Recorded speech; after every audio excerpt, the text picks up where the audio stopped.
ब्रह्मा गुरु विष्णु गुरुरेव महेश्वरः गुरुः साक्षात् परं ब्रह्म तस्मै श्री गुरवे नमः। नीलाचल निवासाय नित्याय परमात्मने बलभद्र सुभद्राभ्यां जगन्नाथाय ते नमः। सदाशिव समारंभां शंकराचार्य मध्यमाम् अस्मदाचार्य पर्यन्तां वन्दे गुरु परम्पराम्। परम सम्माननीयः व्यासश्री परिवारस्य महामान्याः सदस्याः अस्माकं प्रियतमः आचार्याः अद्य व्यासश्री व्याख्यान श्रृंखलायाम् अस्माभिः संयुक्ताः सन्ति। राघवेन्द्र महोदयः इमे महोदयाः राजीव गांधी परिसरे न्याय विभागे अध्यापकाः सन्ति। आचार्याणां महान् प्रवेशः न्याय महामुधि वर्तते।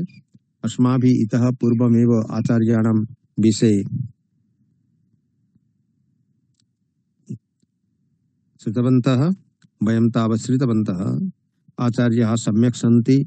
बहु भारतवर्षे न्यायशास्त्र चर्चायाम् आचार्याणां नाम आयाति। अस्माकं सौभाग्यं यत् अद्य ते अस्माभिः संयुक्ताः सन्ति। अस्माभिः सह संयुक्ताः सन्ति रायगंज विश्वविद्यालयस्य अस्माकं संयोजकाः, व्यासश्री परिवारस्य वरिष्ठाः सदस्याः, आचार्य प्रशांत कुमार महला महोदय जेतु संयोजकाः सन्ति, दुर्गाशरण रथ महोदयाः सन्ति, शृंगेरी परिसरतः समागताः सन्ति, महन्तः वैदिकाः अस्माकं कार्य निर्विघ्नं परिहातुं यत्र समागताः सन्ति, तिलोत्तमा महोदयाः सन्ति, उमाकान्त पंडा महोदयाः महर्षि व्यासदेव राष्ट्रीय प्राच्य विद्या गवेषणा केन्द्रस्य इमे निर्देशकाः सन्ति। देवव्रत वीरा बंग प्रदेशतः एव समागताः सन्ति। अपि च अस्माभिः संयुक्ताः सन्ति डॉक्टर सुनीली देई गंगाधर मेहर विश्वविद्यालयस्य विभागीय मुख्याः, नारायण नमोदरी महोदयाः सन्ति अस्माभिः सह, गगनचंद्र नारायण नमोदरी महोदया केरलतः सन्ति, गगनचंद्र महोदयाः एवं अस्माकं पश्चिमबंगतः सन्ति, इंदिरा पंडा महोदया अस्माकम् उत्कलीयाः सन्ति, अन्येपि झटित्येव आगच्छन्ति। अस्तु, इदानीं तावत् अस्य कार्यक्रमस्य अग्रेसारणार्थम् अहम् आदौ दुर्गाशरणरथ महोदयम् अनुरुन्धे, ते वैदिकमङ्गलम् उपस्थापयन्तु। तदनन्तरं प्रशांत कुमार महला महोदयः रायगंज विश्वविद्यालयस्य विभागीय मुख्यः एव कार्यक्रमम् अग्रे सारयिष्यन्ति। इदानीं दुर्गाशरणरथ महोदयः सम्प्रार्थ्यन्ते वैदिकमङ्गलवाक्येन अस्माकं कार्यक्रमस्य मङ्गलम् आचरन्तु इति। श्री गुरुभ्यो नमः। हरिः ओम्। विष्णोन्नृगां वीर्याणि प्रवोचं यः पार्थिवानि विममेरजागुंसि यो अस्कौहा यदुत्तरग्ं सधस्थं विचक्रमाणस्त्रेधोरो वायो विष्णवे त्वा दिवो वा विष्ण उत वा पृथिव्यामहो वा विष्ण उरोरन्तरिक्षात् उभाहि हस्तावसूना प्रणस्वा प्रयत्सदक्षिणादोत सव्याद्विष्णवे त्वा प्रददविष्णस्तवते वीर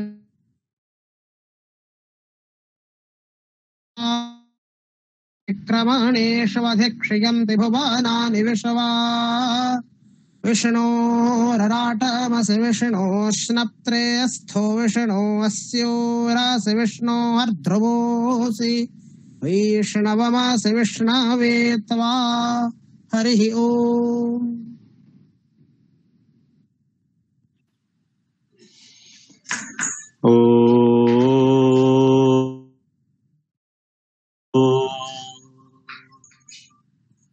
नीलाचल निवासाय नित्याय परमात्मने बलभद्र सुभद्राभ्यां जगन्नाथाय ते नमः।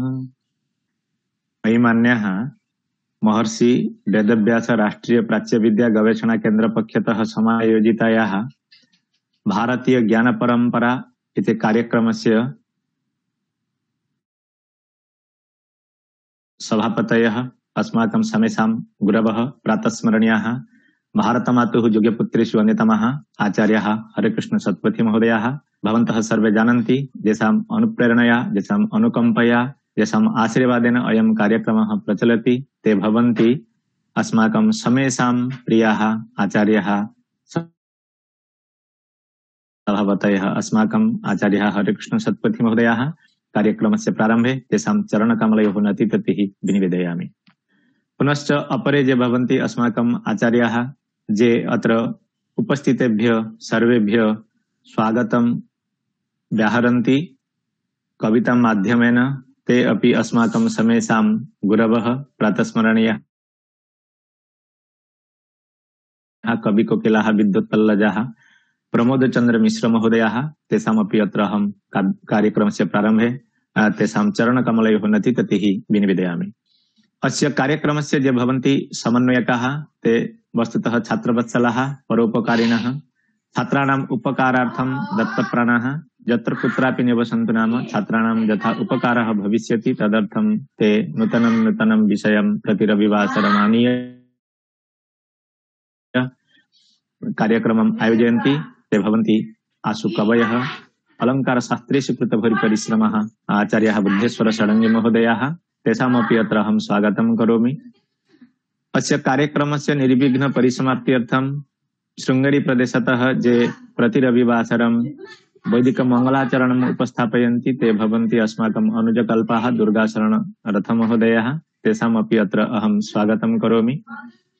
महदिदं सौभाग्यम् अद्य अस्य कार्यक्रमस्य ये भवन्ति आधारपुरुषाः ते भवन्ति डॉक्टर राघवेन्द्र पी अरोली इमे शृंगेरी प्रदेशे राजीव गांधी कैंपस मध्ये अर्थात केंद्रीय संस्कृत विश्वविद्यालयस्य राजीव गांधी परिसरे न्याय विभागे इमे भवन्ति अध्यापकाः। इतः पूर्वं भवन्तः श्रुतवन्तः इमे भवन्ति न्यायशास्त्रविदः। न्यायशास्त्रे एषाम् अबाधा गतिः विद्यते अतः अद्य तेषां विषयः भवति भारतीय दर्शन दृष्ट्या शाब्दबोध विचारः। अर्थात भवन्तः जानन्ति तत्र शाब्दबोध को नाम शाब्दबोध अस्मिन् विषये वयं जानीमः शब्दात् कथम् अर्थबोध भवति। तत्र इयम् अस्माकं भारतीय परम्परा तत्र शाब्दबोध विषये तत्र वैयाकरणैः सह नैयायिकानां मीमांसकानां तत्र वैमत्यं परिवर्तते। अद्य ते भारतीय दर्शन दृष्ट्या शाब्दबोध इति विषयम् अत्र उपस्थापयिष्यन्ति। अतः तेषां कृते अहं व्यासश्री परिवार पक्षतः स्वागतं करोमि अभिनन्दनं च विज्ञापयामि। तर्हि अद्य मन्ये अस्माकम् आचार्याः अत्र उपस्थिताः न सन्ति। साक्षात् विषयम् एव उपस्थापयन्ति आगमिष्यन्ति परवर्तिं पर्याये।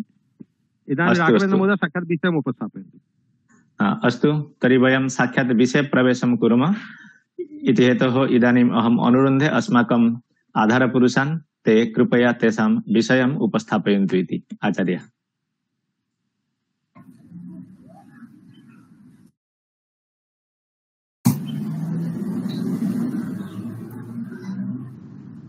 ओम नमः प्रणवार्थाय शुद्धज्ञानैकमूर्तये निर्मलाय प्रशान्ताय दक्षिणामूर्तये नमः। विद्या संध्योदयोद्रेकाद विद्या रजनीक्षये यदुदेति नमस्तस्मै कस्मैचिद् विश्वतस्त्विषे यदीय तर्ककिरणैरान्तरध्वान्तसन्ततिं सन्तस्तरन्ति भास्वन्तमक्षपादं नमामि तम्। श्री गुरुभ्यो नमः।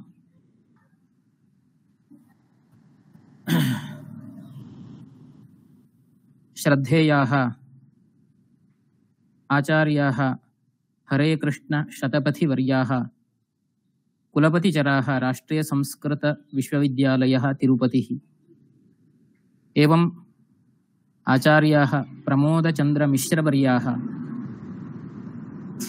कार्यक्रमस्यास्य समन्वयकाः डॉक्टर बुद्धेश्वर षडङ्गी महोदयाः एवं संयोजकाः आचार्याः प्रशांत कुमार महलावर्याः अन्ये च ये अत्र समुपस्थिताः सन्ति विद्वांसः तेभ्यः सर्वेभ्यः अपि अहं मदीयान् प्रणामान् समर्पयामि। भारतीय ज्ञानपरम्परा इत्यस्मिन् विषये तदङ्गतया कश्चन अथवा काचित् व्याख्यानमाला अत्र आयोजिता वर्तते। तत्रापि व्यासश्री शतज्ञानदीपव्याख्यानमाला इति नाम्ना महर्षि व्यासदेव राष्ट्रीय प्राच्यविद्या गवेषणकेन्द्रद्वारा एषा व्याख्यानमाला तत्र प्रवर्तते। तत्र च व्याख्यानार्थं मह्यमपि कश्चन अवसरः प्रकल्पितः इत्यतः अहम् आत्मानं धन्यं मन्ये। तत्र च भारतीय ज्ञानपरम्परा सम्बद्धः कश्चन अथवा सम्बद्धः कश्चन विषयः उपस्थापनीयः इति यदा उक्तं तदानीं किं वक्तव्यम् इति जिज्ञासा आसीत्। यतः भारतीय ज्ञानपरम्परा इत्युक्ते महान् कश्चन समुद्रः। तत्र अस्माकं महर्षिभिः तादृशाः केचन विचाराः उपस्थापिताः वर्तन्ते। ते च विचाराः क्रियायोग्याः सन्ति। केचन साक्षात् क्रियान्वयं प्राप्नुवन्ति केचन विचारद्वारा। यथा इदानीम् आयुर्वेदादिविषयेषु वयं पश्यामः तदानीं तत्र साक्षात् क्रियान्वयः तस्य विचारस्य भवत्येव। प्राधान्यं क्रियायाः वर्तते। किन्तु न्यायादिशास्त्रं यदा चिन्तयामः तर्हि तेन कः उपकारः लोकस्य इति मनसि भवति काचित् जिज्ञासा। तथापि अस्त्येव महान् उपकारः अस्माकं बुद्धिवैषद्यसम्पादनद्वारा। तद्दृष्ट्या अस्माभिः लोके व्यवहारः करणीयः, क्रियाः सम्पादनीयाः भवन्ति। तदानीं तेषां शास्त्राणाम् उपयोगः अवश्यं भवत्येव। तत्र च शास्त्रेषु अथवा दर्शनेषु शाब्दबोधः इति कश्चन महान् विचारः वर्तते। शाब्दबोधः इत्ययं विषयः केवलं भारतीयदर्शनेषु इति न, पाश्चात्यैरपि अस्मिन् विषये विचारः कृतः वर्तते। अतः ततः प्राक् भारतीयानां किं चिन्तनमस्ति इति किञ्चित् चिन्तयामः इति कृत्वा अयं विषयः स्वीकृतः। तत्र च भारतीयदर्शनेषु शाब्दप्रक्रियाः वर्णिताः वर्तन्ते। न्यायदर्शने, मीमांसादर्शने मुख्यतया। व्याकरणदर्शनेपि विचारः प्रस्तुतः अस्ति। अतः त्रिषु दर्शनेषु अयं विचारः प्रसिद्धः। यतः यदा वयं प्रमाणानां परिशीलनं कुर्मः तदानीं तत्र शब्दः इति प्रमाणं स्वीकृतमस्ति। न्यायदर्शनप्रभृति ये शास्त्रकाराः दर्शनकाराः वर्तन्ते तैः शब्दः इति अतिरिक्तं किञ्चित् प्रमाणं स्वीकृतमस्ति। जैनबौद्धादिदर्शनेषु शब्दः इति अतिरिक्तं प्रमाणं न स्वीकृतम्। अतः शाब्दविषये अधिकः विचारः तत्र नैव उपलभ्यते इति मन्ये। किन्तु नैयायिकस्तावत् अस्मिन् विषये महान् विचारः कृतः। तत्रापि नव्यैः तत्र सुमहान् परिश्रमः विहितः वर्तते। एवं मीमांसकैः तत्र वाक्यशास्त्रम् इति मीमांसाशास्त्रं व्यवह्रियते। अतः वाक्यार्थः तैः उपस्थापनीयः वर्तते। तत्रापि वेदवाक्यानाम् अर्थनिर्णयार्थं वेदार्थमीमांसा तत्र प्रवर्तते इत्यतः तत्र वाक्यार्थविषये अत्यन्तं गभीरः कश्चन विचारः तैः कृतः वर्तते।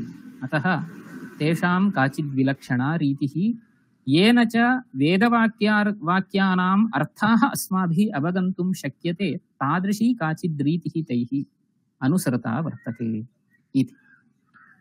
अतः शाब्दबोधः इति यदि विचारं स्वीकुर्मः तर्हि त्रिषु दर्शनेषु कः अभिप्रायः अस्ति, त्रयाणां कः भेदः अस्ति इति एते सर्वे विषयाः सामान्यतया अत्र उपस्थापयितुं शक्यन्ते इति कृत्वा अयं विचारः स्वीकृतः। जानन्त्येव भवन्तः वस्तु लक्षणप्रमाणाभ्यां वस्तुसिद्धिः इति एकं प्रसिद्धं वचनमस्ति इति। लक्षणप्रमाणाभ्यां किञ्चित् वस्तु सिद्ध्यति, तत्र वस्तु तत्त्वं यदस्ति तादृशं वस्तुतत्त्वम् अस्तीत्यत्र किं प्रमाणम् इत्येव वयं पृच्छामः। अत एव गगनकुसुमादिकम् अस्तीति नोच्यते। कुतः? प्रमाणं नास्ति किमपि, तस्मात् कारणात्। अतः प्रमाणमिति वस्तुनः साधनार्थं प्रमुखं किञ्चित् साधनं भवति, वस्तुनः सिद्ध्यर्थम् इति कथयामः। अतः इदानीं किं जातं, तत् प्रमाणं कीदृशम् इति विवक्षायां शास्त्रकारैः उक्तं प्रमाकरणं प्रमाणं। तत्र प्रमाणमिति पदमस्ति। अतः प्रमाणमिति पदस्य यदि विश्लेषणं कुर्मः, प्रकृतिप्रत्यये विभागं कुर्मः, तदानीं किं भवति, मा धातुरस्ति, प्र इत्युपसर्गः वर्तते, तदुत्तरं ल्युट् प्रत्ययः अस्ति। तर्हि प्रमाणम् इति जातं। तत्र ल्युट् प्रत्ययस्य कः अर्थः इति चेत् भावे करणे अधिकरणे वा ल्युट् प्रत्ययः भवितुमर्हति, प्रकृते च करणे अर्थे ल्युट् प्रत्ययः इति स्वीकृत्य मा ज्ञानं, मा इत्युक्ते प्रमा, यथार्थज्ञानम् इत्यर्थः। तस्य यथार्थज्ञानस्य प्रमायाः यत् करणं साधनं तदेव प्रमाणं। येन च प्रमा जायते तत् प्रमाणम् इति सिद्धं भवति। तच्च प्रमाणं बहुविधं बहुभिः बहुधा निरूपितं। यथा वैशेषिकदर्शने प्रमाणद्वयमङ्गीकृतं प्रत्यक्षमनुमानमिति, न्याये च चत्वारि प्रमाणानि, सांख्ययोगयोः प्रमाणत्रयं प्रत्यक्षानुमानशब्दाः इति। चत्वारि प्रमाणानि उक्तानि नैयायिकैः, तत्र उपमानमिति अधिकम् एकं प्रमाणं योजितम्। एवं पूर्वोत्तरमीमांसकैस्तावत् षट्प्रमाणानि अङ्गीकृतानि, अर्थापत्तिः अनुपलब्धिः इति अतिरिक्ततया द्वे प्रमाणे स्वीकृते वर्तेते इति स्थितिः। अत्र शब्दः इति यत् प्रमाणमस्ति तद्विषये किञ्चित् चिन्तनीयमस्ति। शब्दः प्रमाणं, शब्दात् कश्चन बोधो जायते, परमात्मकं ज्ञानं जायते इति स्थितिः। अस्मिन् विषये शब्दः प्रमाणम् इत्युक्ते किं तत् इति जिज्ञासा जायते। तदर्थं प्रसिद्धा व्यवस्था प्रदर्शिता अस्माकं पूर्वजैः। तत्र शब्दः श्रूयते, ततः परं यदा शब्दार्थयोः सम्बन्धः शक्तिः अथवा वृत्तिः इति यदा उच्यते, तादृशः सम्बन्धः यदि गृहीतः स्यात् तर्हि शब्दस्य श्रवणोत्तरम् अर्थः स्मर्यते। अर्थस्य स्मरणे सति तत्र वाक्येषु बहवः शब्दाः भवितुमर्हन्ति, बहूनि पदानि भवितुमर्हन्ति। तेषां पदानां शक्त्या अथवा लक्षणया वा वृत्त्या तत्तदर्थाः यदा उपस्थाप्यन्ते स्मर्यन्ते, तदानीम् उपस्थितानाम् अर्थानां परस्परसम्बन्धावगाहि बोधो जायते, स च शाब्दबोधः इत्युच्यते। तादृशस्य शाब्दबोधस्य करणं भवति शब्दः इत्यतः शब्दः प्रमाणम् इत्युच्यते इति स्थितिः। एतदुपरि अपि प्रश्नाः सन्ति, भवन्त्येव। यतः एवं श्रुत्वा तूष्णीं न भवामः। शास्त्रकाराः दर्शनप्रणेतारः इत्युक्ते तथा तत्र विचारं कुर्वन्ति, परीक्षाञ्च कुर्वन्ति। किं शब्दात् अर्थस्मरणं, ततः स्मृतानाम् अर्थानां परस्परसम्बन्धावगाहि ज्ञानं जायते वा इति चेत् शब्दादिति वक्तुं न शक्यते। कुतः न शक्यते इति चेत् क्वचित् शब्दश्रवणाभावेपि अर्थाः स्मर्यन्ते। शब्दादेव अर्थाः स्मर्यन्ते, किन्तु शब्दश्रवणं न भवति। तदानीमपि भवति। इत्याशयः। यथा इदानीं वयं शब्दान् शृण्मः, शृण्वन्तः स्मः, श्रुतानां शब्दानाम् अर्थाः स्मर्यन्ते, ततः शाब्दबोधो जायते इति स्थितिः।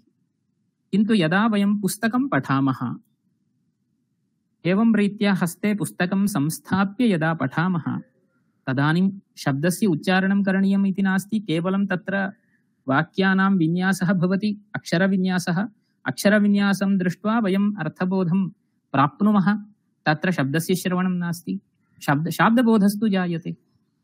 अतः तत्र शब्दश्रवणं सर्वत्र भवेदिति नियमो नास्ति, शब्दज्ञानमपेक्ष्यते इति कृत्वा शब्दः इति मास्तु, शब्दाभावेपि शाब्दबोधो जायते, शब्दश्रवणाभावेपि शाब्दबोधो जायते। अतः शब्दो वा शब्दश्रवणं वा, श्रवणम् इत्युक्ते श्रोत्रेन्द्रियजन्यं प्रत्यक्षं, शब्दस्य प्रत्यक्षं, तद्वा शब्दो वा न करणं, तत्र तद्विना शाब्दबोधः भवितुमर्हति इति कश्चन व्यभिचारः अत्र वक्तुं शक्यते। कारणाभावेपि कार्यस्य उत्पत्तिरस्ति इत्यतः व्यतिरेकव्यभिचारः इति शास्त्रेषु व्यवहारः। यत्र कार्यं कारणमिति व्यवहारः, तत्र कारणं विना कार्यस्य उत्पत्तिः नैव स्यात्। कारणं यत्र अस्ति तत्र कार्योत्पत्तिरपि स्यात् इति इदं द्वयम् अवश्यं भाव्यम्। कारणं सर्वं सम्पन्नं चेत् अवश्यं तदग्रिमक्षणे कार्यम् उत्पद्येत, तदानीम् अन्वयसहचारः इत्युच्यते। यदि कारणं नास्ति तर्हि कार्यस्यापि उत्पत्तिः न स्यात्, कारणाभावे कार्यमपि न भवेत्, व्यतिरेकसहचारः इत्युच्यते। इदं द्वयं नास्ति चेत् व्यभिचारः इति व्यवहारो भवति। यदि कारणं सर्वं सम्पन्नं कार्यं नोत्पद्यते तर्हि अन्वयव्यभिचारः। यदि कारणमेव नास्ति कार्यं जायते चेत् तदानीं व्यतिरेकव्यभिचारः। इदानीं तत्र कारणत्वेन अभिमतः यः पदार्थः सः कारणं न भवति व्यभिचारस्य सत्त्वात् इत्याशयः। प्रकृते च शब्दः कारणत्वेन अभिमतः, किन्तु कारणं न भवति। कुतः? शब्दाभावेपि कार्यं जायते इत्यतः। शब्दः इति कश्चन गुणः श्रोत्रेन्द्रियेण तस्य प्रत्यक्षं भवति, तन्नास्ति यत्र वयं पुस्तकं पठामः तत्र। अतः तत्र शाब्दबोधः जायते इत्यतः कारणाभावेपि कार्यस्य उत्पत्तेः दर्शनात् व्यभिचारः स्यात्। तस्मात् कारणात् शब्दः कारणं न भवति, तस्मात् करणमपि न भवति।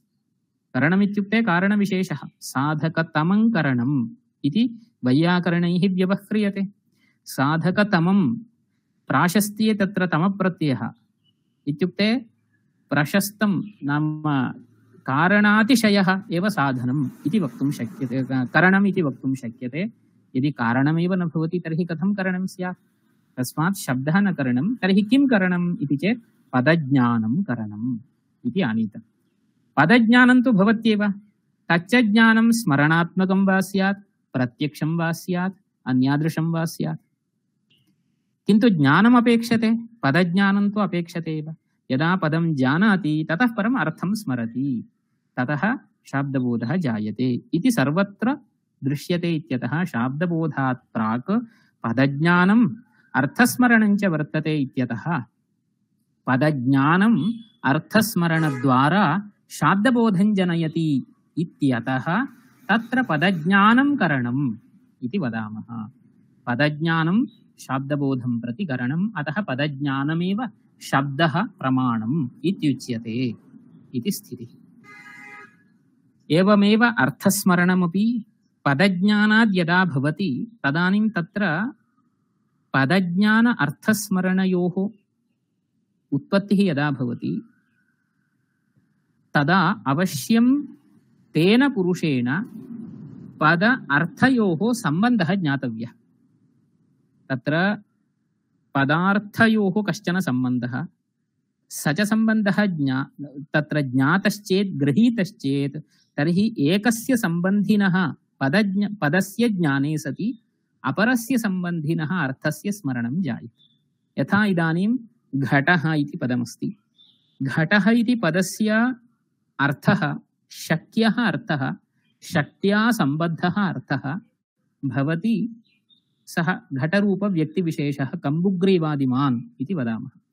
तादृशः व्यक्तिविशेषः अर्थः घटः इति पदम् अनयोः शक्त्याख्यः सम्बन्धः यदा गृहीतः तदानीं घटपदज्ञानं तादृश अर्थस्य स्मरणं जनयति इति स्थितिः। यदि तत्र सम्बन्धः अन्यादृशः स्यात् तदानीमपि ज्ञानं भवितुमर्हति। यथा इदानीं घटः इति पदं, तच्च पदं शब्दः इत्यतः शब्दस्य आकाशवृत्तित्वात् नैयायिकानाम् अयमाशयः शब्दः आकाशे समवायेन वर्तते, समवायसम्बन्धेन वर्तते।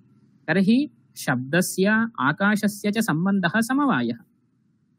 कश्चन समवायः सम्बन्धः ज्ञातः।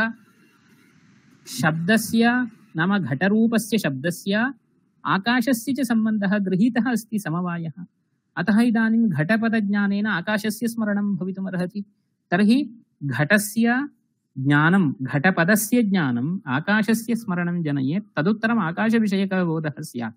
इदं तु नेष्यते। भवितुमर्हति घटपदस्य श्रवणोत्तरम् आकाशस्य स्मरणं भवितुमर्हति, किन्तु तादृशस्य आकाशस्य शाब्दबोधः तत्र नेष्यते नैव जायते च। घटमान इत्युक्ते आकाशानयनार्थं न प्रवर्तते कोऽपि। तस्मात् कारणात् तत्र सम्बन्धोऽपि विशेषतया वक्तव्यः वृत्तिः इत्याख्यः। वृत्तिः इत्युक्ते शक्तिलक्षणान्यतरसम्बन्धः।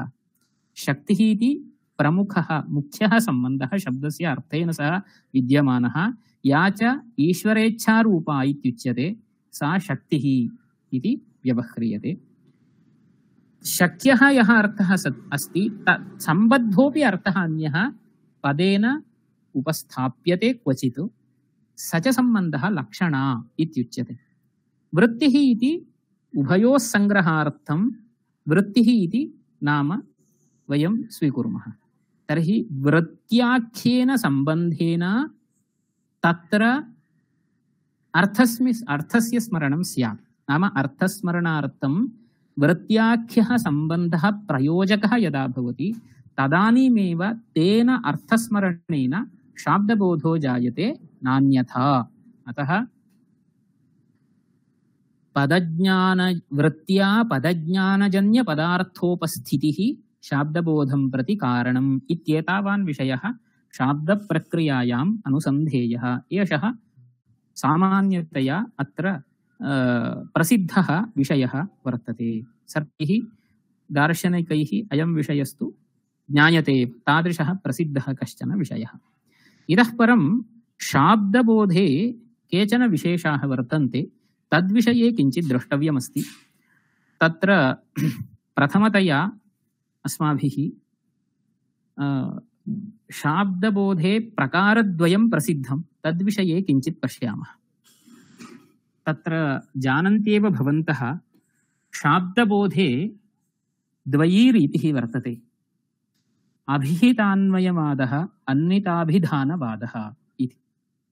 इत्युक्ते यदा शाब्दबोधः जायते तदानीं स च शाब्दबोधः कीदृशः, शब्दस्य व्यापारः कियत्पर्यन्तमस्ति इत्यंशमादाय एवं वादद्वयं प्रवृत्तम् अभिहितान्वयवादः, अन्विताभिधानवादः इति। यद्यपि इदं वादद्वयमपि मीमांसकानामेव, तत्र अन्यैः इदं वादद्वयं नैव स्वीक्रियते। अभिहितान्वयवादो वा भवतु अन्विताभिधानवादो वा भवतु मीमांसकानामेव पक्षः। तत्र भाट्टाः मीमांसकाः ये वर्तन्ते, कुमारिलभट्टप्रभृतयः, ते भाट्टाः इति व्यवह्रियन्ते। ते तावत् मीमांसकाः किं कुर्वन्ति इत्युक्ते अभिहितान्वयवादं स्वीकुर्वन्ति।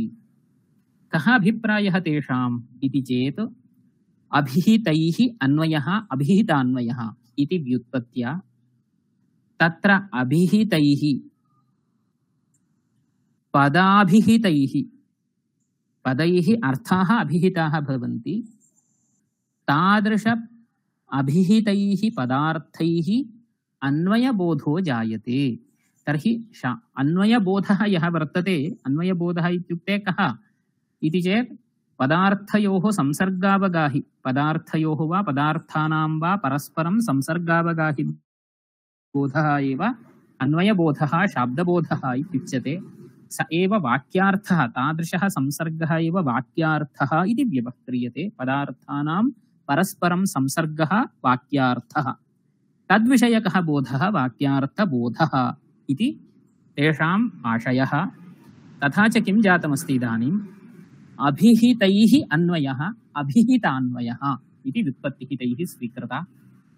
अभिहितैः अन्वयः इत्यस्य कः अभिप्रायः इति चेत्, पूर्वोक्तरीत्या पदैः अर्थाः अभिधीयन्ते, पूर्वोक्तरीत्या पदैः अर्थाः अभिधीयन्ते, तैः अभिहितैः अर्थैः शाब्दबोधो जायते इति तेषाम् आशयः।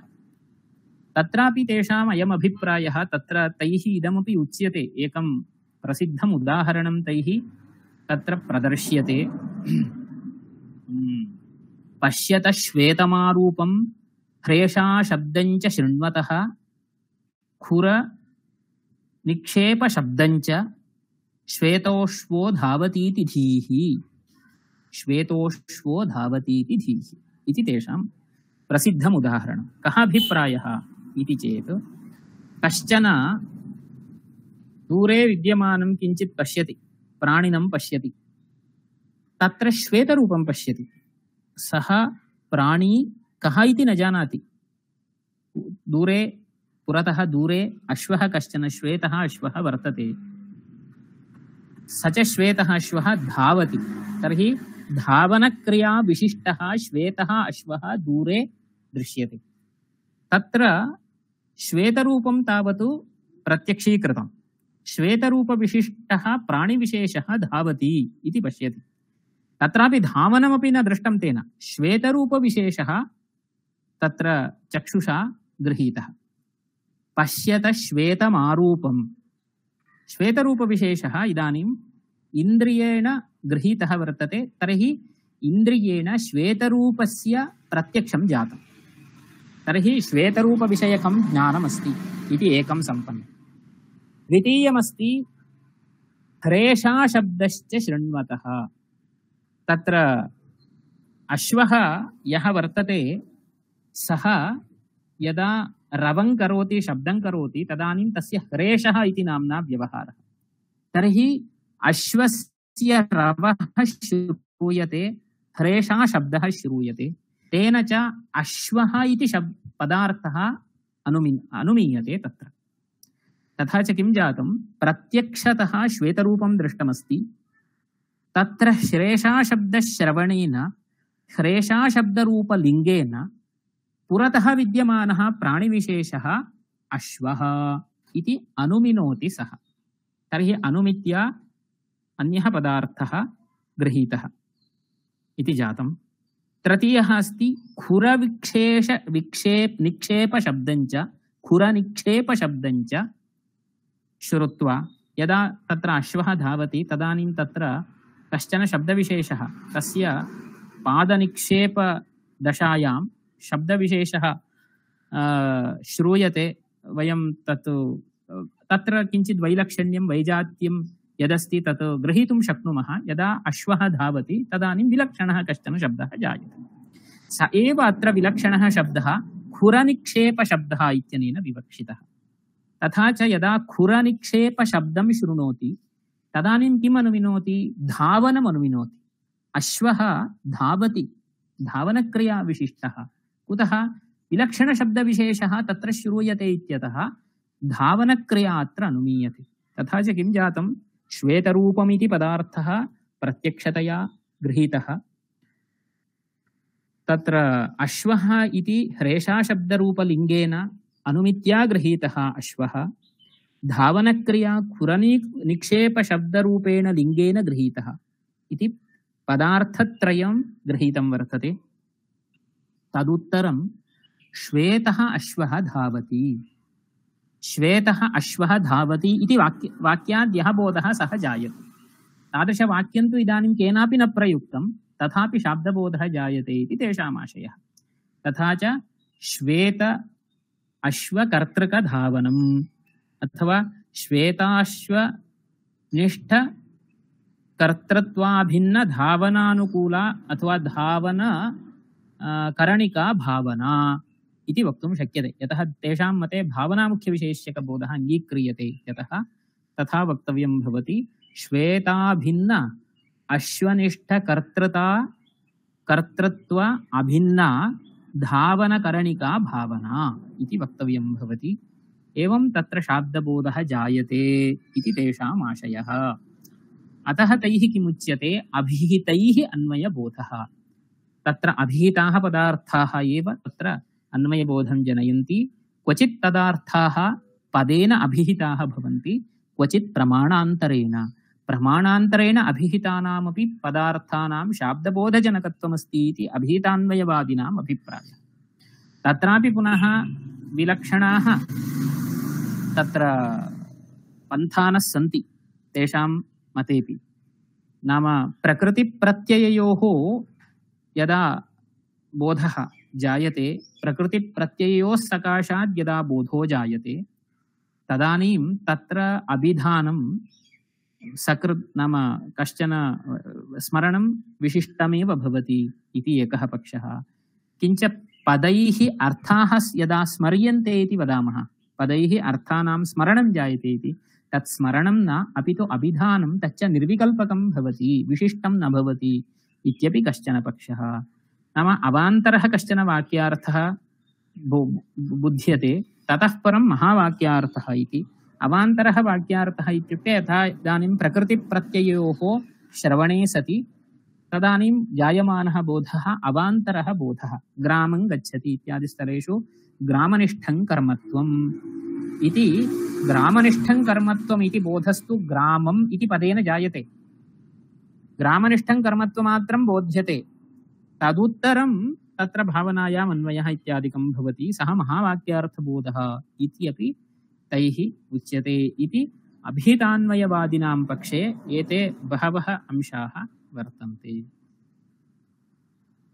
तेषां मते तावत् पदैः अर्थानाम् उपस्थितिः करणीया अस्ति, अतः पदार्थाभिधानं प्रति पदानां वा पदज्ञानानां वा कारणत्वं वक्तव्यम्। पदार्थाभिधानं यदा जातं तेन च शाब्दबोधो जायते, अतः शाब्दबोधार्थं पदार्थाभिधानं कारणमिति एकः कार्यकारणभावः कल्पनीयः।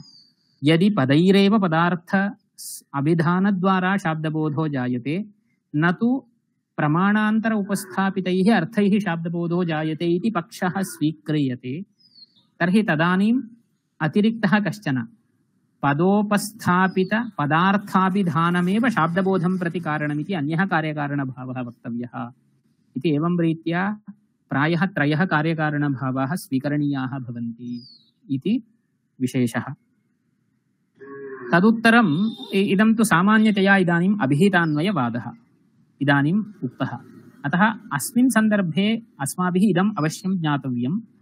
अभिहितान्वयवादः इत्यस्य वस्तुतः अभिहितान्वयवादः इत्युक्ते अभिहितानाम्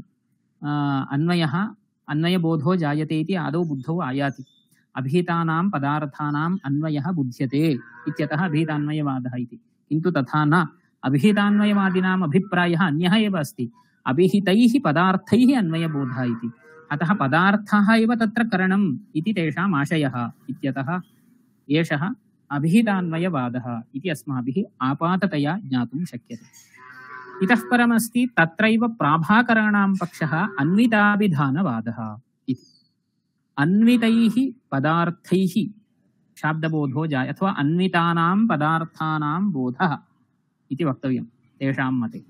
किमर्थम् इत्युक्ते तैः किमुच्यते इति चेत्, अन्विताभिधानवादिभिः किम् उच्यते इति चेत् तैः इदमुच्यते, तत्र पदानि यानि वर्तन्ते तानि पदानि स्वार्थम् उपस्थापयन्ति। घटपदं स्वस्य अर्थं कम्बुग्रीवादिमद्व्यक्तिविशेषरूपम् उपस्थापयति घटपदं। तावदेव न, घटपदस्य तावन्मात्रं सामर्थ्यमिति नास्ति। शक्तिः इत्युक्ते सामर्थ्यं, घटपदस्य केवल घटरूपार्थोपस्थित्यर्थमेव सामर्थ्यमिति न, अपि तु पदार्थान्तरान्वयेपि अन्वयांशेऽपि सामर्थ्यमस्ति तर्हि इतरपदार्थान्वितं स्वार्थमपि बोधयति इति अन्विताभिधानवादिनाम् आशयः। तेषां मते तावत् गुणभूतपदार्थान्तरविशिष्टः प्रधानपदार्थः एव वाक्यार्थः तद्विषयकः बोधः शाब्दबोधः इत्युच्यते। तत्र बोधः इति यदा वदामः, अन्वयबोधः इति यदा वदामः, तदानीं तत्र बोधः इत्युक्ते ज्ञानम् इत्यतः ज्ञानं सविषयकं भवति इत्यतः तत्र विषयाः अवश्यम् अपेक्ष्यन्ते। तेषु ज्ञानेषु विद्यमानाः ये विषयाः वर्तन्ते तेषु परस्परं गुणप्रधानभावः भवति। एकः पदार्थः गुणः भवति, अपरः पदार्थः प्रधानः भवति अथवा प्रधानं भजते इत्यतः इदानीं किं जातं, गुणप्रधानभावः आगतः। तर्हि गुणभूतः पदार्थः संसर्गद्वारा प्रधानभूते पदार्थे यदा भासते तदानीं स एव वाक्यार्थः इत्युच्यते। तद्विषयकः बोधः शाब्दबोधः इति व्यवह्रियते इति तेषाम् आशयः। तर्हि तेषां मते किं वक्तव्यम् इदानीं, पदानां स्वार्थोपस्थितौ शक्तिः वर्तते, स्वीकरणीया अस्ति। इतरपदार्थान्वित स्वार्थेऽपि शक्तिः, अन्वयांशेऽपि शक्तिः स्वीकरणीया अस्ति। यथा इदानीं चैत्रः गच्छति इत्यत्र चैत्रः इति यत् पदमस्ति तस्य चैत्ररूपः यः अर्थः तदुपस्थापने सामर्थ्यमस्ति। गमनक्रिया विशिष्टे तत्र चैत्ररूपार्थेऽपि अस्य सामर्थ्यं, चैत्रपदस्य सामर्थ्यमस्ति इति वक्तव्यम्। इति एवं रीत्या विलक्षणा काचित् प्रक्रिया कल्पनीया भवति, उभयत्र शक्तिः अङ्गीकरणीया भवति। तत्र ते कथयन्ति, दृष्टान्तमपि कथयन्ति अन्विताभिधानवादिनः। यथा शिबिकायाः नयनं प्राचीनकाले राजप्रभृतिभिः यदा सञ्चारः क्रियते स्म तदानीं शिबिकाम् उपयुज्य सञ्चारः भवति स्म। तेषां ये पुरुषाः सेवकाः भवन्ति, भटाः, ते शिबिकायाः तत्र ग्रहणं कृत्वा शिबिकां तत्र स्वभुजेषु संस्थाप्य नयन्ति स्म। एवं रीत्या प्राचीनकाले सञ्चारः भवति स्म। तदानीं शिबिकायाः तत्र उत्तोलनं करणीयं चेत् कथं करणीयम्? एकेन कर्तुं न शक्यते, भारः भवति। तर्हि किं करणीयं? 4, 5, 6 वा जनाः मिलित्वा शिबिकायाः उत्तोलनं कुर्वन्ति स्म। तथा च तदानीं किं भवति, मिलित्वा यथा एकेन पुरुषेण तादृशी शक्तिः शिबिकायाः तत्र ग्रहणे शक्तिः एकस्य पुरुषस्य नास्ति चेदपि यदा 4, 5 वा पुरुषाः समर्थाः तत्र भवन्ति तदानीं सम्भूय तत्कार्यं सम्पादयन्ति। स्वस्वसामर्थ्यम् अस्ति चेदपि एकस्यैव सामर्थ्यं नास्ति, मिलित्वा तद्नयने सामर्थ्यं सम्पादयन्ति। तथैव वाक्यघटकानि पदान्यपि तर्हि किं कुर्वन्ति पदानि इति चेत्, एकस्य पदस्य शाब्दबोधजनने सामर्थ्यं नास्ति। तर्हि किं भवति, तत्र वाक्यं नाम पदसमूहः, तर्हि तत्र पदसमूहेषु यानि पदानि प्रविष्टानि सन्ति तानि सर्वाणि मिलित्वा वाक्यार्थबोधं सम्पादयन्ति इति अन्विताभिधानवादिनाम् आशयः। अतः तेषां मते तावत् अन्वयांशे, अन्वयः इत्युक्ते पदार्थानां संसर्गः, सम्बन्धः, तस्मिन्नप्यंशे शक्तिः अवश्यं स्वीकरणीया पदानां। तथा च अभिहितान्वयवादे अन्वयांशे शक्तिः न स्वीक्रियते, अन्विताभिधानवादे तावत् अन्वयांशेऽपि शक्तिः स्वीक्रियते इति विशेषः। इति एवं रीत्या वादद्वयं तत्र उपस्थितं भवति। तत्र अन्वयांशे शक्तिः स्वीकरणीया इति तत्र अन्विताभिधानवादिनां पक्षः। अतः अन्वितानां तत्र बोधः, अन्वितानाम् अभिधानम्, अन्वितानाम् अर्थानाम् अभिधानम् अन्विताभिधानम् इति वक्तुं शक्यते। इति अभिहितैः अन्वयः, अभिहितान्वयः, अन्वितानाम् अभिधानम् अन्विताभिधानम् इति अनयोः वादयोः विशेषः इत्याशयः। इति एतावता इदं वादद्वयं दृष्टमस्ति। नैयायिकानां तावत् अन्या एव रीतिः। नैयायिकानां नये तावत् तत्र शक्तिः गृहीता यदा भवति तदानीमेव शाब्दबोधं प्रति उपकरोति। यदि शक्तिग्रहः पूर्वं नास्त्येव तर्हि शाब्दबोधः नैव जायते पदश्रवणे सत्यपि। अतः पदानां शक्तिः कुत्र इति चेत् अर्थे एव, इतरान्विते अर्थे इति न वदामः, अर्थे एव शक्तिः। अर्थात् शाब्दबोधो जायते, अर्थस्मरणात् अर्थस्य उपस्थित्या शाब्दबोधः जायते। तादृश शाब्दबोधं प्रति केवलम् अर्थोपस्थितिः करणम् इति न वदामः, शब्दः नाम पदज्ञानमपि करणं भवति। अतः पदज्ञानं तु करणं द्वारं तत्र पदार्थधीः, शाब्दबोधः फलं तत्र शक्तिधीः सहकारिणी इति विश्वनाथन्यायपञ्चाननानाम् उक्तिः। अतः नैयायिकानाम् अन्या एव रीतिः अत्र इति तत्र त्रयः प्रकाराः इति वक्तुं शक्यन्ते इत्याशयः। तथा च पदानि तत्र यदा ज्ञायन्ते तदानीं पदज्ञानम् अर्थस्य उपस्थापनं करोति। उपस्थिताः अर्थाः यदा भवन्ति तदानीम् अर्थोपस्थित्या शाब्दबोधो जायते। शाब्दबोधश्च पदार्थानां परस्पर संसर्गावगाहि बोधः।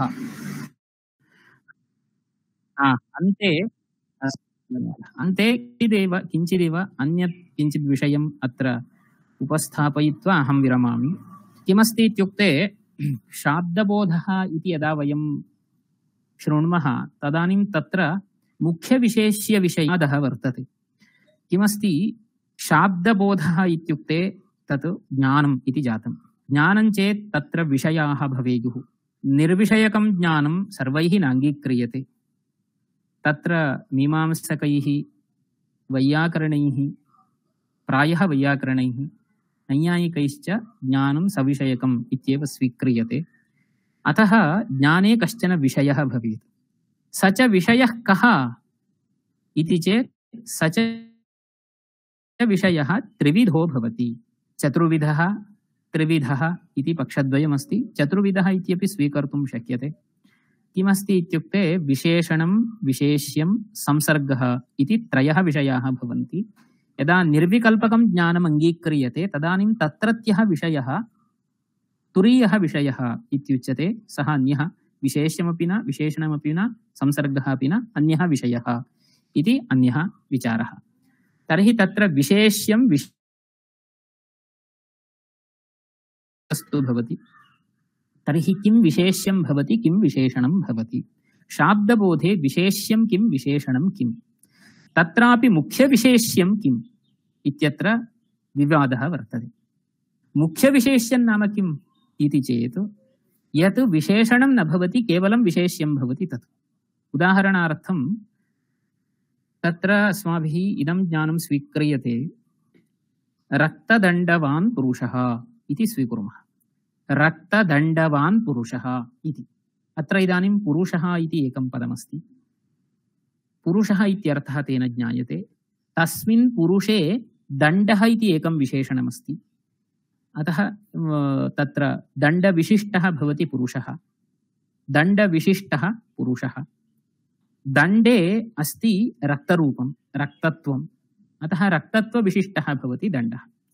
तर्हि त्रयः पदार्थाः लब्धाः, पुरुषः, दण्डः, रक्तत्वम् इति। एतेषां परस्परं विशेष्यविशेषणभावः अस्ति। पुरुषे दण्डः विशेषणं, दण्डे रक्तत्वं विशेषणम् इति। अत्र इदानीं दण्डः विशेषणमपि भवति, विशेष्यमपि भवति। दण्डः पुरुषे विशेषणं भवति, रक्तत्वे विशेष्यं भवति। अतः दण्डः मुख्यविशेष्यमिति न वदामः। तर्हि किं मुख्यविशेष्यम् इति चेत् पुरुषः मुख्यविशेष्यम् इत्युच्यते। अतः नैयायिकैः किं क्रियते, नैयायिकभाषया वक्तव्यं चेत् विशेषणत्व अनवच्छिन्न विशेष्यता मुख्यविशेष्यता इत्युच्यते, अथवा प्रकारत्वानवच्छिन्ना विशेष्यता मुख्यविशेष्यता इत्युच्यते। कः विशेषः इति चेत् इदानीं रक्तदण्डवान् पुरुषः इत्यत्र दण्डे द्वयमस्ति खलु, विशेषणं विशेष्यमिति द्वयमस्ति। नाम विशेष्यत्वं विशेषणत्वम् इति द्वयमस्ति। दण्डः विशेष्यं भवति विशेषणं भवति। अतः दण्डे विशेषणत्वं नाम प्रकारत्वं विशेष्यत्वम् इति उभयमस्ति। विशेषणं प्रकारः इति समानमेव। अतः दण्डे धर्मद्वयमस्ति, प्रकारत्वं विशेष्यत्वं। यतः दण्डः प्रकारो भवति विशेष्यं भवति, तस्मात् दण्डे प्रकारत्वं विशेष्यत्वम् इति द्वयमस्ति। तत्र गदाधरभट्टाचार्यैः तावत् अयं पक्षः स्वीकृतः अन्तराभासमानपदार्थयोः विशेष्यविशेषणभावः इति। तथा च किं जातमस्ति, दण्डे पदार्थद्वयं भासते, अतः अन्तराभासमानपदार्थौ भवतः दण्डे विद्यमानौ द्वौ प्रकारत्वविशेष्यत्वौ। अतः प्रकारत्वं विशेष्यत्वं च अन्तराभासमानपदार्थः सञ्जातः। अतः तयोः विशेष्य अवच्छेद्य अवच्छेदकभावः। नाम प्रकारत्व अवच्छिन्ना भवति विशेष्यता, विशेष्यत्व अवच्छिन्ना भवति प्रकार। यदा कश्चन पदार्थः ज्ञाने विशेष्यो भवति प्रकारश्च भवति, तदानीं तस्मिन् पदार्थे यद् विशेष्यत्वमस्ति प्रकारत्वमस्ति अनयोः अवच्छेद्य अवच्छेदकभावः अस्ति। अतः तत्रत्य विशेष्यता प्रकारत्वावच्छिन्ना इत्युच्यते। यदि कश्चन पदार्थः विशेषणं नैव भवति, विशेष्यमेव भवति, यथा इदानीं रक्तदण्डवान् पुरुषः इत्यत्र पुरुषः इति पदार्थः यः अस्ति स च पुरुषः विशेष्यः एव भवति, न तु विशेषणं कस्यापि। अतः इदानीं किं जातं, पुरुषे विद्यमानं विशेष्यत्वं यदस्ति तत् प्रकारत्वावच्छिन्नं नास्ति, प्रकारता अनवच्छिन्नमेव वर्तते इति कृत्वा प्रकारता अनवच्छिन्ना विशेष्यता पुरुषे अस्ति इत्यतः सा एव विशेष्यता मुख्यविशेष्यता इत्युच्यते इति जातम्। तस्मात् इदं मुख्यविशेष्यत्वम् इत्यस्य आशयः। तर्हि शाब्दबोधे मुख्यविशेष्यं किं भवति, कुत्र मुख्यविशेष्यत्वमस्ति एतादृशम् इति जिज्ञासायां तावत् नैके पक्षाः तत्र समुपस्थिताः भवन्ति। तत्र तावत् वाक्यविदः मीमांसकाः भावना मुख्यविशेष्यतया प्रतीयते इति कथयन्ति। भावना इत्यस्य कः अभिप्रायः इति चेत्, भावना इति आत्मनिष्ठः कश्चन धर्मः, कृत्यपरपर्यायः, कृतिः प्रयत्नः इत्यादिना यदुच्यते स एव पदार्थः भावना इत्युच्यते। सा एव भावना मुख्यविशेष्यतया प्रतीयते इति मीमांसकानाम् अभिप्रायः। तत्र किं प्रमाणम् इति चेत् तैः निरुक्तवचनमुच्यते भावप्रधानमाख्यातम् इति। भावप्रधानमाख्यातम् इति निरुक्तवचनं प्रमाणम्। इदं निरुक्तवचनं कुत्र प्रमाणं तदपि द्रष्टव्यम्। यतः शाब्दबोधे भावना मुख्यविशेष्यतया भासते इत्यत्र इदं निरुक्तवचनं प्रमाणम् इति नाशयः। यदा शाब्दबोधः जायते तदानीं तत्र प्रकृतिः, इदानीं तत्र किं भवति, सुबन्तपदानि भवन्ति, तिङन्तपदानि भवन्ति, निपातादीनि पदानि भवन्ति इति स्थितिः। तत्र सुबन्तपदानि यानि वर्तन्ते, ग्रामं, तण्डुलम् इत्यादीनि, तत्र तावत् द्वितीयाद्यर्थाः कर्मत्वादयः ये वर्तन्ते ते प्रकृत्यर्थविशेष्यतया प्रतीयन्ते। प्रकृतिप्रत्ययौ सहार्थं ब्रूतः तयोस्तु प्रत्ययः प्राधान्येन इति व्युत्पत्तिबलात् प्रत्ययः तत्र प्रधानमर्थम् उपस्थापयति, इत्युक्ते प्रकृत्यर्थविशेष्यीभूतमर्थम् उपस्थापयति। अतः प्रत्ययार्थे प्रकृत्यर्थः विशेषणं भवति इति व्युत्पत्त्या अयमर्थः सिद्धः। ततः एवमेव व्युत्पत्त्या एव तिङन्तस्थलेपि, नाम गच्छति इत्यादि स्थलेपि तत्र तिवादिप्रत्ययैः ये अर्थाः उपस्थाप्यन्ते ते अर्थाः धात्वर्थविशेष्यतया प्रतीयन्ते इति तु अनयैव व्युत्पत्त्या सिद्ध्यति। प्रकृतिप्रत्ययौ सहार्थं ब्रूतः तयोस्तु प्रत्ययः प्राधान्येन इति वचनादेव इदं सिद्ध्यति। अतः तदर्थं भावप्रधानमाख्यातम् इत्यादि निरुक्तवचनं नारम्भणीयम्। व्युत्पत्तिबलादेव इदं सर्वं सिद्ध्यति। तर्हि भावप्रधानमाख्यातमिति किं करोति इति जिज्ञासायां तैः उच्यते। भावप्रधानमाख्यातम् इति वचनेन किं लभ्यते इति चेत् तत्र आख्यातप्रत्ययेन बहवः अर्थाः उपस्थाप्यन्ते। तत्र कालः उपस्थाप्यते, संख्या एवं कृतिः इति त्रयः अर्थाः उपस्थाप्यन्ते आख्यातेन। त्रिषु कः अर्थः प्रधानो भवति, कस्य अर्थस्य प्राधान्यम् इति जिज्ञासायां तत्र इदं वचनमारब्धं भावप्रधानम् आख्यातम्। भावः भावना एव। तर्हि भावना एव भावः इति वक्तव्यं। तत्र च भावना तेषु त्रिषु अर्थेषु मध्ये प्राधान्यं भजते इत्युक्ते विशेष्यतया प्रतीयते। तस्मात् आख्यातार्थेषु भावना मुख्यविशेष्यतया प्रतीयते। तस्मात् भावना मुख्यविशेष्यकः शाब्दबोधः अंगीकरणीयः इति तेषाम् आशयः। अत एव तत्र ज्योतिष्टोमेन स्वर्गकामो यजेत इत्यादि वाक्यैः यदा बोधः वर्ण्यते तदानीं ज्योतिष्टोमकरणकः स्वर्गकामकर्तृकः अथवा ज्योतिष्टोमकरणिका स्वर्गकामकर्त्रिका यागकरणिका भावना। तत्र ज्योतिष्टोमेन यजेत इत्यस्ति, तत्र यजेत इत्यत्र समानपदमस्ति इति कृत्वा तत्र यागस्य करणत्वेन अन्वयः इति ते कथयन्ति। तस्मात् कारणात् ज्योतिष्टोमाभिन्न यागकरणिका स्वर्गकामकर्त्रिका भावना इति वक्तव्यं। तत्र स्वर्गकामः इत्युक्तत्वादेव स्वर्गः भावना भाव्यो भवति, नाम साध्यत्वेन तत्र प्रतीयते। तस्मात् स्वर्गसाधिका स्वर्गकामकर्त्रिका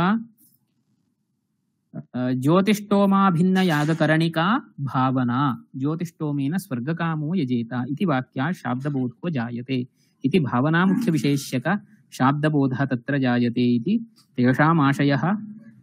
तेषां मते तत्र भावाख्यातस्थले का गतिः इति भवति, तत्रापि भावना बोध्यते एव। भावना एव तत्रापि बोध्यते इति सर्वत्र शाब्दबोधस्थले भावना बोध्यते। यत्र च क्रियापदं न श्रूयते तिङन्तपदं न भवति तत्र अस्ति भवन्ति परः इत्यादि व्युत्पत्तिबलात् तत्र अप्रयुज्यमानोऽप्यस्ति इति अस्तिपदम् अध्याहार्यम् इति तैः अङ्गीक्रियते। अतः सर्वत्र वाक्यं किम् एकतिङ्घटितम् अवश्यं स्वीकरणीयम् इति तेषाम् आशयः। इति एवं रीत्या तत्र भावना मुख्यविशेष्यकशाब्दबोधवादिनाम् अभिप्रायः। वैयाकरणास्तावत् किं कुर्वन्ति, भावप्रधानमाख्यातम् इति निरुक्तं तावत् भावशब्देन धात्वर्थव्यापारं बोधयति। तत्र आख्यातपदं तिङन्तपरम् इति वर्णयन्ति। अतः इदानीं किं जातमस्ति, धात्वर्थव्यापारमुख्यविशेष्यकशाब्दबोधः अङ्गीकरणीयः। तेन च चैत्रेण सुप्यते इत्यादि स्थलेषु अपि आख्यातस्य नाम तिप्रत्ययस्य साधुत्वार्थत्वमेव युक्तं, तस्य अन्यः कश्चन अर्थः वक्तव्यः नास्ति। किञ्च अनभिहितेत्यधिकारे यद्यदुक्तं तत्सर्वमपि व्यवस्थापयितुं शक्यते। नाम कर्तृकरणयोस्तृतीया इत्यादि स्थलेषु कर्तृ अनभिधानम् उपपादयितुं शक्यते इति कथयन्ति। अतः चैत्रः ग्रामं गच्छति इत्यादि स्थलेषु चैत्राभिन्नकर्तृक ग्रामकर्मक गमनम् इति शाब्दबोधः वर्णनीयः। तत्र कर्तरि प्रथमान्तार्थस्य अभेदेन अन्वयः चैत्राभिन्नकर्ता। कर्ता इति आख्या नाम तिबर्थः तिप्रत्ययार्थः कर्ता इति। तत्र प्रथमान्तार्थस्य अभेदेन अन्वयः चैत्राभिन्नकर्ता। तादृश कर्तृ विशिष्टा भवति, विशिष्टं भवति गमनं। चैत्राभिन्नकर्तृकं भवति गमनं, चैत्राभिन्नं निष्ठं भवति गमनम् इत्यतः चैत्राभिन्नकर्तृकं गमनम् इत्युच्यते। इदञ्च गमनं ग्रामकर्मकं भवति इत्यतः चैत्रः ग्रामं गच्छति इत्यादि स्थलेषु चैत्राभिन्नकर्तृक ग्रामकर्मक गमनम् इति धात्वर्थमुख्यविशेष्यकशाब्दबोधः तैः अङ्गीक्रियते। अतः तैः किं कृतं, तत्र भावप्रधानम् आख्यातम् इति निरुक्तवचनमेव एतदर्थम् आश्रितम् आख्यातपदस्य तिङन्तम् इत्यर्थः स्वीकृतः। तत्रापि निरुक्तकारैः अग्रे किमुक्तम् इत्यादिकं विचिन्त्य तैः अयं पक्षः स्वीकृतः। चत्वारि पदजातानि इत्यादिना तत्र निरुक्तकारैः तत्र पदभेदाः प्रदर्शिताः। नाम आख्यात उपसर्गनिपाताः इति चत्वारि पदजातानि उक्तानि। तत्र उपसर्गं त्यजामः, निपातञ्च त्यजामः, अवशिष्टं नाम आख्यातं। तत्र नामपदम् इत्युक्ते नमतीति नाम, तेन च सुबन्तम् इत्यर्थः लभ्यते। अन्यत्र विशेषणतया तत्र तस्य अन्वयो भवति इत्यतः नमतीति नाम इति स्वीकृतं, सुबन्तं तेन सङ्गृहीतं। तर्हि तिङन्तस्य सङ्ग्रहार्थम् आख्यातपदम् इति व्याख्यानं कृत्वा आख्यातपदस्य तिङन्तम् इत्यर्थः इति स्वीकृतम्। अतः धात्वर्थमुख्यविशेष्यकः शाब्दबोधः उपपादयितुं शक्यते इति तेषाम् आशयः। अन्ते च नैयायिकानाम् आशयः कः इति चेत् प्रथमान्तार्थमुख्यविशेष्यकः शाब्दबोधः अनुभवसिद्धः चैत्रः पण्डितः इत्यादिस्थलेषु पण्डिताभिन्नश्चैत्रः इति बोधः अनुभवसिद्धः। तत्र तिङन्तपदाभावेऽपि शाब्दबोधः अनुभवसिद्धः। तादृशस्थलेषु अवश्यं प्रथमान्तार्थमुख्यविशेष्यकः बोधः वक्तव्यः इति कृत्वा तत्र प्रथमान्तार्थमुख्यविशेष्यकबोधः एव अङ्गीक्रियते। अतः चैत्रः ग्रामं गच्छति इत्यादिस्थलेषु किं करणीयम् इति चेत् ग्रामनिष्ठकर्मतानिरूपक गमनानुकूलकृतिमांश्चैत्रः इति बोधः वर्णनीयः। तत्रापि भावप्रधानम् आख्यातम् इत्यस्ति। तेन च आख्यातमित्यनेन तिबादिप्रत्ययाः एव स्वीक्रियन्ते। तदर्थश्च भावना कर्तृत्वमेव। कर्तृत्वं धात्वर्थे मुख्यविशेष्यतया भासते, नाम विशेष्यतया भासते। धात्वर्थविशेष्यतया तत्र भावना भासते। इदं निरुक्तं किमर्थम् इत्युक्ते यत् तत्र मीमांसकैः उक्तं आख्यातार्थेषु मध्ये किं विशेष्यम् इति जिज्ञासायाम् इदं तत्र निरुक्तमारब्धं भावप्रधानम् आख्यातमिति। कालसङ्ख्यादिषु आख्यातेषु मध्ये भावना एव विशेष्यतया तत्र अन्वयं प्राप्नोति। धात्वर्थः भावनायामेव विशेष्यं प्राप्नोति इति नियमनार्थम् इदं निरुक्तम् इति नैयायिकानाम् अभिप्रायः। चैत्रः सुप्यते इत्यादि स्थलेषु अथवा चैत्रः सुप्यते इत्यत्र वा तत्र चैत्रेण सुप्यते इत्यादि स्थलेषु वा चैत्रेण सुप्यते इत्यत्र तावत् आश्रयत्वादिकं यत् आख्यातार्थः सः प्रतीयते इति भट्टाचार्यादीनाम् आशयः इति ते कथयन्ति, नैयायिकानाम् आशयः इति। एवं रीत्या तत्र शाब्दबोधाः दार्शनिकैः बहुधा विस्तृततया विवृताः वर्तन्ते इति। यथामति तत्र सामान्यतया संग्रहरूपेण शाब्दबोधविचारः अत्र कश्चन उपस्थापितः। अत्र यत् मया सुष्ठु उपपादितं वर्तते, ये गुणाः अत्र वर्तन्ते ते अस्मद्गुरुचरणानाम् इत्युक्त्वा ये दोषाः सन्ति तत् मदीयाः, ते दोषाः क्षन्तव्याः इत्यपि विनिवेद्य अत्र च अस्मिन् अवसरे व्याख्यानप्रदानाय अवकाशं प्रदत्तवद्भ्यः सर्वेभ्यः अपि धन्यताम् आविष्कृत्य मत्कर्मणः विरमामि। धन्यवादाः। धन्यवादाः आचार्याः। भवन्तः स्वल्पीयसा कालेन तत्र शाब्दबोधस्य यः अभिप्रायः, तत्र नैयायिकानां कः अभिप्रायः, मीमांसकानां कः अभिप्रायः, तत्र वैयाकरणाः किं कथयन्ति, अस्मिन् विषये भवन्तः सम्यक् अत्र उपस्थापितवन्तः। तत्र शाब्दबोध न केवलम् अस्माकं भारतीयैः भारतीयदार्शनिकैः स्वीकृतः, तत्र पाश्चात्यदार्शनिकैः अपि शाब्दबोधः स्वीकृतः इति भवन्तः अत्र उपस्थापितवन्तः। तत्र अस्माकं भारतीयदर्शनपरम्परायां तत्र दार्शनिकाः केचन प्रमाणद्वयं, केचन प्रमाणत्रयं, केचन तत्र चत्वारि प्रमाणानि, पुनश्च प्रत्यक्ष अनुमान उपमान शब्द, पुनश्च अर्थापत्ति अनुपलब्धि इति एवं प्रकारेण तत्र षट् प्रमाणानि स्वीकुर्वन्ति अस्मिन् विषये भवन्तः अत्र आलोचितवन्तः। तत्र मीमांसकाः नैयायिकाः वैयाकरणाः एते शाब्दबोधः कथं भवति अस्मिन् विषये येषां महान् प्रचेष्टा तत्र परिदृश्यते। मीमांसकैः वेदवाक्यबोधार्थं ते जतमानः सन्ति। तत्र वेदवाक्यात् कथं वाक्यार्थबोधः भविष्यति अस्मिन् विषये ते यत्नं कुर्वन्ति। तत्र लक्षण प्रमाणाभ्यां वस्तुसिद्धिः इति प्रसंगे तत्र प्रमाणस्य किं स्वरूपं, तत्र प्रमायः करणं प्रमाणं, तत्र प्रमा ल्युट् प्रत्ययेन कथं करणार्थे ल्युट् प्रत्यय भवति प्रमाण इति शब्दे, एतत् सर्वं भवन्तः अत्र सम्यक् प्रतिपादितवन्तः। तत्र पुनश्च तत्र शाब्दबोधः आदौ शब्द श्रूयते, अनन्तरं तत्र वृत्ति गृह्यते, अनन्तरम् अर्थ स्मर्यते। एवं प्रकारेण तत्र बहवः मतवादाः सन्ति अस्मिन् विषये अपि भवन्तः अत्र उक्तवन्तः। तत्र नागृहीतवृत्तिकस्य शाब्दबोधः यथा वैयाकरणाः अत्र लघुमञ्जुषायां वा मञ्जुषायां ते प्रतिपादितवन्तः। येषां गृहीतवृत्तिकः जः तस्य एव शब्दात् शाब्दबोधः भविष्यति, अन्यथा शाब्दबोधः न भविष्यति इति हेतोः तत्र शाब्दबोधार्थं तत्र कार्यकारणभावः कः वा तत्र किं कारणम् अस्मिन् विषये भवन्तः अत्र आलोचितवन्तः। तत्र शब्दज्ञानम् अपेक्षते तत्र शाब्दबोधार्थं। तत्र शब्दः गुणः इति भवन्तः उक्तवन्तः। तत्र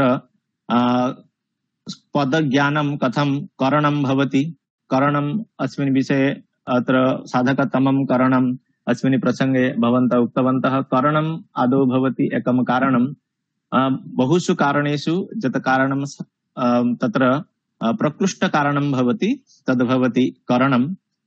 तत्र एवं प्रकारेण भवन्तः अत्र उपस्थापितवन्तः। तत्र शाब्दबोधार्थं वृत्तिज्ञानम् अपेक्षते। तत्र वृत्ति नाम शक्तिलक्षणा व्यञ्जना एवं प्रकारेण तत्र वृत्तित्रयस्य विषये अत्र भवन्तः आलोचितवन्तः संक्षेपेण। तत्र नैयायिकैः तत्र शाब्दबोधः कथं भवति, तत्र शक्ति का नाम शक्ति अस्मिन् विषये नैयायिकानां किम् अभिमतम्, अस्मात् पदात् अयम् अर्थबोधव्यः। एवं प्रकारेण ईश्वरेच्छा तत्र शक्ति यद् वर्तते अस्मिन् विषये भवन्तः अत्र उपस्थापितवन्तः। तत्र शाब्दबोधे प्रकारद्वयं, तत्र अभिहितान्वयवाद अन्विताभिधानवाद अस्मिन् विषये भवन्तः आलोचितवन्तः। मीमांसकानां मते तत्र प्राभाकरमीमांसकाः भट्टमीमांसकाः कथं अभिहितान्वयवाद अन्विताभिधानवादद्वयं स्वीकुर्वन्ति अस्मिन् विषये भवन्तः अत्र उपस्थापितवन्तः। तत्र पदार्थविधानं प्रति पदज्ञानं कारणम् अस्मिन् विषये अत्र आलोचितवन्तः भवन्तः। अस्तु, तत्र समयस्य स्वल्पतावशात् तत्र बहु आलोचना वर्तते।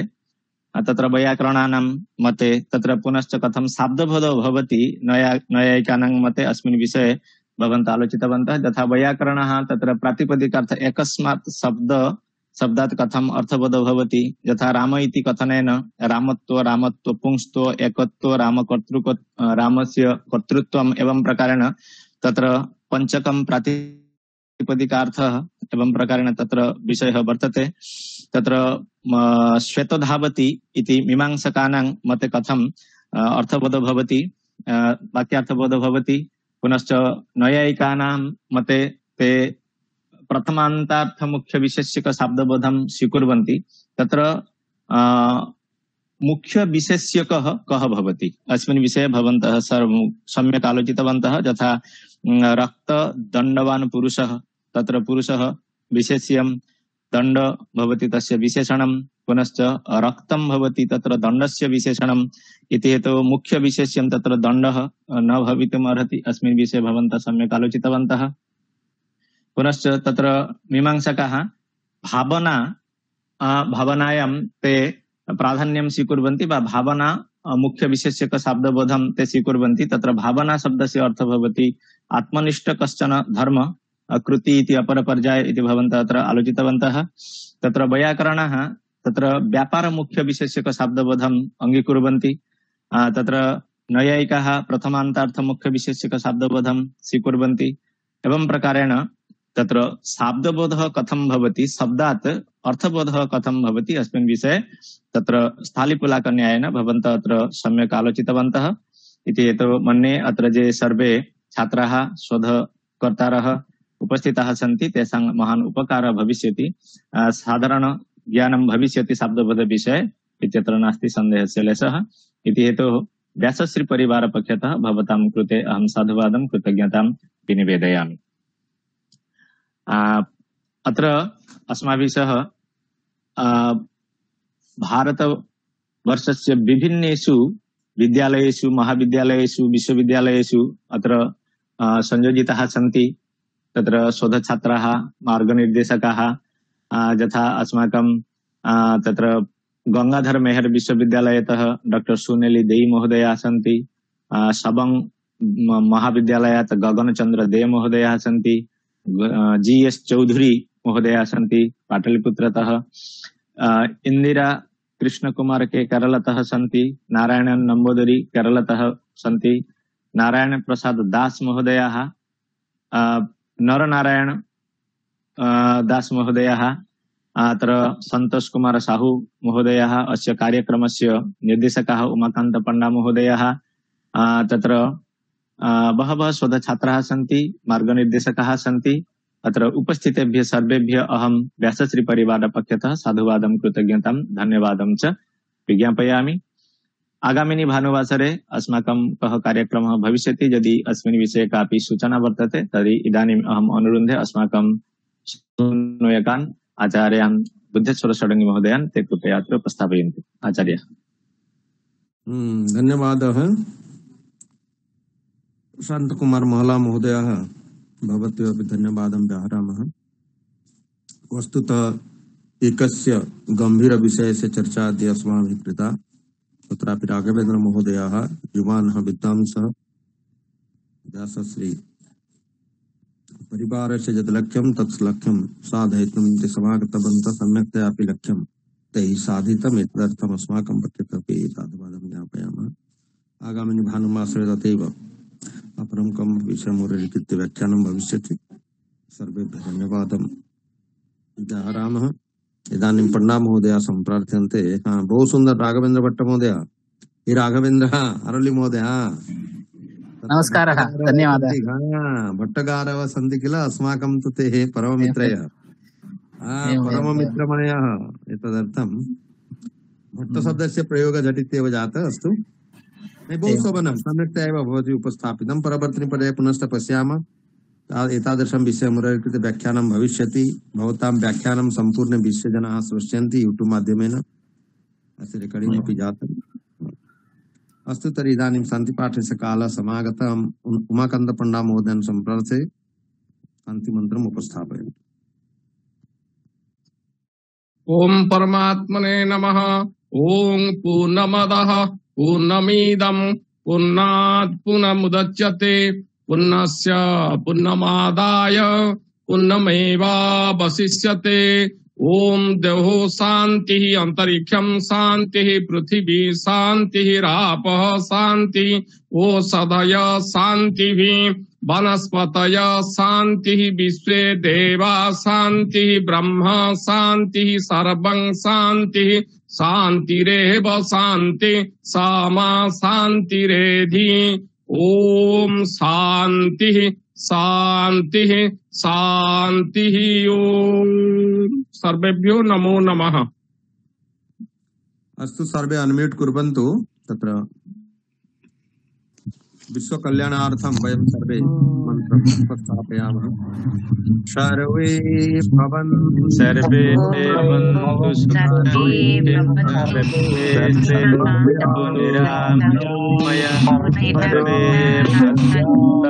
भवन्तु भार्गवे ओम शांति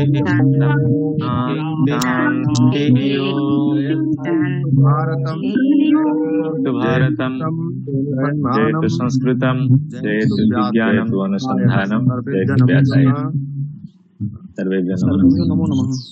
सर्वेभ्यो नमः।